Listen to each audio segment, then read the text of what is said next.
Salamlar. Bugün sizlərə asma sistemlərinin dünyadakı müxtəlif modifikasiya üslubları barədə danışacağıq. Avtomobilin eksteriyerinin, yəni xaricdən görünüşünün modifikasiyası dedikdə body kit, disk, təkər, rəng, müxtəlif aftermarket aksesuarlar və asma sisteminin sonradan tənzimlənməsi və ya dəyişdirilməsi misal çəkmək olar. Bu modifikasiyaların çoxu sadəcə eksteriyerə deyil, avtomobilin texniki parametrlərinə də təsir edir. Nəqliyyat vasitələrinin modifikasiyaları coğrafiyadan, mədəniyyətdən, estetik anlayışından çox asılıdır. Asma sistemlərinin modifikasiyasının tarixi əsasən 1930-1940-cı illərə kimi gedib çıxır. İlkin olaraq bu modifikasiya tipinin birinci nümunəsi Hot Rod mədəniyyətinə bağlıdır. Bu mədəniyyət Amerikadakı ağdərli gənclərin 1920-1940-cı illərin əsasən Ford markalı avtomobillərinin drag yarışlarına uyğun vəziyyətə gətirilməsindən ibarət idi. Bu nümunələrdən əsasən modellərin asma sistemləri yüksək və çox sərt olurdu. Bu stil drag yarışları, sərgilər və Amerikan muscle car mədəniyyətini təməllidir. Növbəti 10 illiklərdə isə 2-ci Dünya müharibəsindən qayıdan Meksika, Amerikalı veteranlar bu modelləri öz zövqlərinə uyğun modifikasiya etməsi ilə məşhur lowrider mədəniyyəti meydana gəldi. 1940-1950-ci illərdə Amerikanın cənub-qərb ştatlarındakı veteranlar asma sistemlərinin yaylarını, yəni purjunlarını kəsərək aşağı sürmək fəlsəfəsini, yəni low and slow fəlsəfəsini mənimsədilər. Bu, sürətdən çox təqdimata və estetikaya önəm verməyi simvolizə edirdi. Sonrakı illərdə pnevmatik sistemlərin köməyi ilə bəzi lowriderlar hoppana hərəkət edə bilir. Buna hopping deyilirdi. Avtomobillərin vizual görüntüləri parlaq metalik, çox qatlı boyalarla avtomobilin kaputuna və yan hissələrinə əl ilə çəkilmiş rəsmlər, mədəni simvollar, dini motivlər, qadın portretləri və s.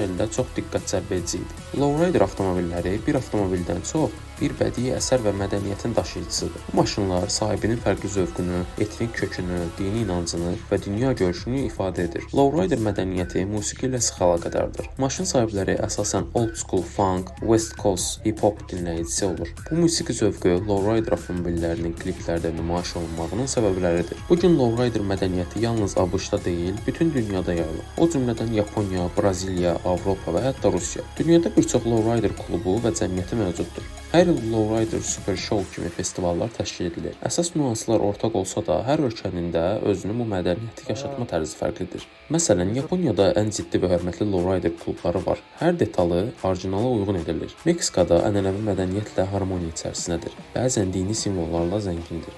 Almaniyada isə daha çox vizual estetikaya üstünlük verilir. Mədəni kimliklə bağlı daha azdır. Cənubi Amerikadan davam etsək, burada Brazilian Truck Style, Braziliya yük maşını stili ilə qarşılaşırıq. Bu stil Braziliyada populyar olan və yük maşınları ilə bağlı özünə məxsus modifikasiya və dizayn tərzini ifadə edir. Bu stil yük maşınlarının vizual və performans modifikasiyaları ilə əlaqədardır və daha çox tərəfdaşlıq, təcrübə və mədəniyyətin bir hissəsi olaraq inkişaf etmişdir. Brazilian Truck Style Amerikanın böyük yük maşınları mədəniyyətindən təsirlənsə də, Braziliya mədəniyyətinin xüsusiyyətlərini daşıyan və vizual estetikaya önəm verən bir üslubdur. Arxası hündür Braziliya yük avtomobilləri və ya daha spesifik olaraq Braziliya yük maşınlardan arxası hündür dizaynı xüsusilə yük maşınlarından daha vəzifəli və estetik olaraq cazibədar görünməsi üçün edilən modifikasiyalardır. Bu dizaynın xüsusiyyətləri və yaranma səbəbləri bəzi mühüm faktorlardan irəli gəlir. Braziliyada yük avtomobillərinin arxasına dırmanaraq oğurluq edən kartellərdən bezmiş sürücülər çarəni arxa askı sisteminin absurd səviyyədə yüksələrək tapır. Avropaya getdikdə isə modifikasiyanın daha çox sport performansı artırmaq məqsədi olduğunu görürük. Şassi aşağı salınır. Eurostyle avtomobillər adətən çox alçaq olur. Bu, yerlə təmasın daha da yaxınlaşdırılmasını təmin edir və avtomobilin daha stabil və dinamik görünməsini təmin edir. Alçaq şassi həm də yol tutuşunu yaxşılaşdırır və aerodinamik xüsusiyyətləri artırır.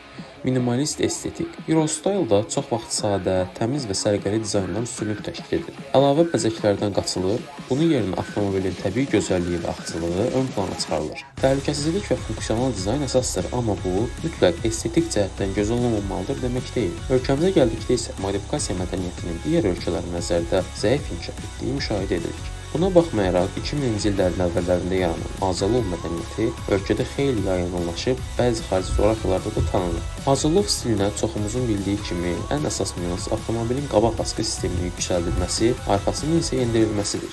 Bununla yanaşı interyerdə olan dəyişikliklər də bir qədər rol oynayır. Buna əsasən özlüyündə LAD olan avtomobillərin salonlarının premium segment markaların aksesuarları ilə əvəz olunmasına misal çəkə bilərik. Azulov stili Avro stildənsə adı kimi Lowrider stilinə daha çox oxşayır. Hər iki mədəniyyət avtomobilin performansından daha çox görünüşünə önəm verir. Ümid edirik ki, ölkəmizdə modifikasiya mədəniyyəti daha da inkişaf edib, böyük digər ölkələrlə müqayisə edilə biləcək. Videonu bəyəndinizsə aşağıdan bəyənməyi, digər videolarımızı nəzərdən keçirməyi və rəy bölməsində mövzu tövsiyələrinizi yazmağı unutmayın. Sağ olun, salamat qalın.